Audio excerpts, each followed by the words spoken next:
Mas e na atualidade, né? Como que a mulher ajuda na casa espírita, Deise? A mulher acaba ajudando na casa espírita em tudo, inclusive na limpeza, né? Porque assim, nós nos colocamos à disposição, o Edson falou, né? Já no começo do programa, mais ou menos 80% do público é feminino. E quando nós nos colocamos à disposição como voluntárias, nós nos colocamos em cursos, então nós vamos dar passe, nós vamos ser orientadoras, oradoras. Atendimento fraterno. Atendimento fraterno. E se precisar limpar o centro espírita, a maioria são mulheres. Mas a gente fica pensando assim, mas por quê, né? Nós, mulheres, temos uma certa utilidade, né? Vamos dizer assim, pelo menos na minha idade, né? Até um certo ponto onde você acaba optando filhos, esquece um pouco a parte profissional. Então, os filhos acabam crescendo, dá para aquela mulher fazer alguma atividade na casa espírita um pouquinho mais apurada, porque a atividade é grande, né? Tem muita coisa para se fazer. São cursos e palestras e tudo mais. E essa dedicação, a partir do momento que você consegue ter um tempo maior, e o homem, ele acaba assim, mesmo se aposentando, continuando o trabalho, né? Então, ele já acha que já faz bastante. Já faz realmente bastante, mas a gente sempre vai fazer um pouquinho mais. Tem uma história que se você quiser realmente que o trabalho seja feito, dá para aquela pessoa que tem um monte de coisa para fazer. E é verdade, aquela pessoa que tem um monte de coisa para fazer, arruma um tempinho para fazer outra coisa.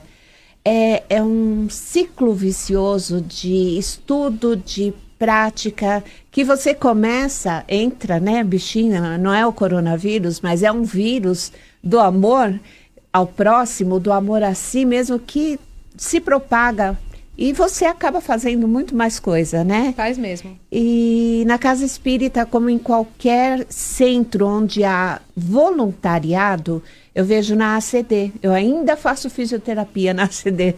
Ainda. Aquela cirurgia, lembra? Ainda tá aí. Ainda tá. Mas eu vejo as voluntárias lá. Eu ainda não vi nenhum voluntário. E olha, já está um tempo que eu frequento. Nessas casas onde há voluntariado, a grande maioria é mulher mesmo. Grande maioria, né, Edson? Eu diria que se não fosse o trabalho das mulheres, as casas espíritas teriam sérios problemas.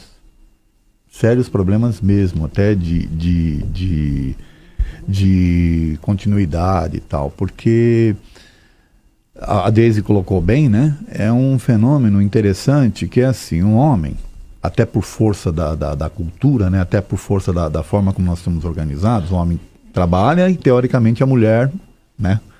Do lar, cuida dos filhos, aquela questão cultural.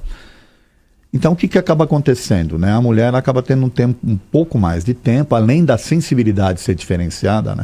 Em relação ao homem, tem um tempo maior para poder se dedicar a essas atividades, nós vamos dizer, espiritualistas ou religiosas, ou o que vale, né? Voluntariado. Então, se não fossem as mulheres, as casas espíritas não teriam o suporte necessário para seguir. Ou pelo menos crescer.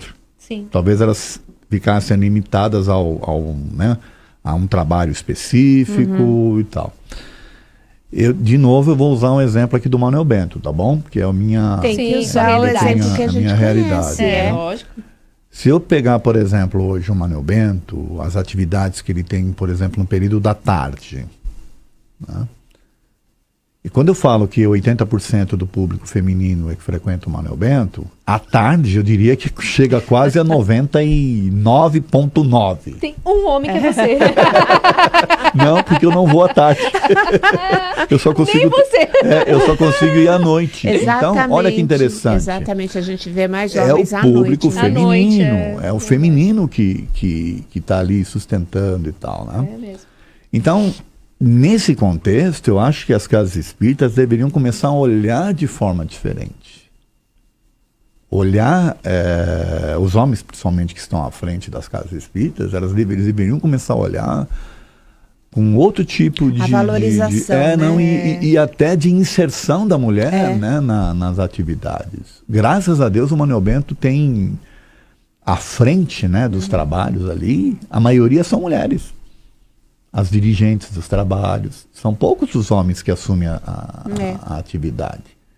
Então, se a gente não tivesse esse tipo de olhar, talvez a casa ficasse ali restrita, né? A um tamanho que ela tinha há 30 anos atrás, por exemplo. É verdade. Então, graças a essa atividade, a esse trabalho, a esse olhar que a gente teve para dar essa liberdade, né, das mulheres assumirem, que a gente conseguiu crescer. Entre os jovens lá também? Quando a mocidade mais mulher também? É mais mulher também. Apesar de que hoje eu acho que estão meio equilibrado, mas a maioria é mulher. Por isso que eu comentei, né? Na nossa idade agora, porque agora os jovens já estão mesclando. Um pouco mais equilibrado. Já está mais equilibrado entre os jovens. Porque já estão com chip mais diferenciado que o nosso, né? E eu queria só fazer uma observação, Sim. que é assim, quando eu falo para aprender a ter um outro olhar, é o seguinte, tem que mudar a forma como enxerga algumas coisas. Então, eu vou dar um exemplo aqui, tá? Tá. Palestra sobre o aborto. Vai ser um homem que vai falar? Então, qual é a credibilidade, vamos assim dizer, ou qual é o conteúdo de fato que o homem pode passar sobre algo que sequer ele tem noção do que acontece? Sim. Quer dizer, ele vai sempre ter o olhar daquilo que ele leu, interpretou da sua maneira para poder passar. É o que a gente faz. Já a mulher, ela tem uma sensibilidade maior para esse assunto. Sim. Ela tem uma forma de enxergar esse assunto que talvez o homem jamais teria. Tem uma palavrinha nova aí que estão em moda usar, sororidade, Sororidade. né? Então, essa empatia entre uma mulher e outra, a necessidade dele. Então, quando eu, por exemplo, me preocuparia em botar um homem para falar sobre o aborto, tá? Você pode até colocar sobre o olhar que o homem pode ter sobre aquilo, mas não sobre o tema em si. Eu estou usando só um exemplo aqui, tá? Sim. De coisas que teriam que ser revistas, no meu modo de ver. Bom exemplo. Né? Isso aí é um exemplo apenas. E fora outras coisas mais, né? Eu tenho uma outra questão que eu sempre tive comigo, quando eu comecei a conhecer a doutrina, que é essa questão do preconceito, porque a partir do momento que você entende que o espírito não tem sexo... Aí que tá, né? E que o sexo em si, masculino ou feminino, é uma condição atual, ou seja, necessária para este momento. Exatamente. Você pode ter tido já experiências e poderá ter experiências futuras, né, em sexos diferenciados. Você precisa começar a olhar de uma forma diferente, sem esse preconceito, sem esses jargões, sem essa necessidade de separações e por aí afora, né? De olhar como um igual. Tá certo? Então eu acho que o movimento espírita ele pode crescer muito se a gente aprender a ter esse olhar um pouco mais amplo sobre essas questões.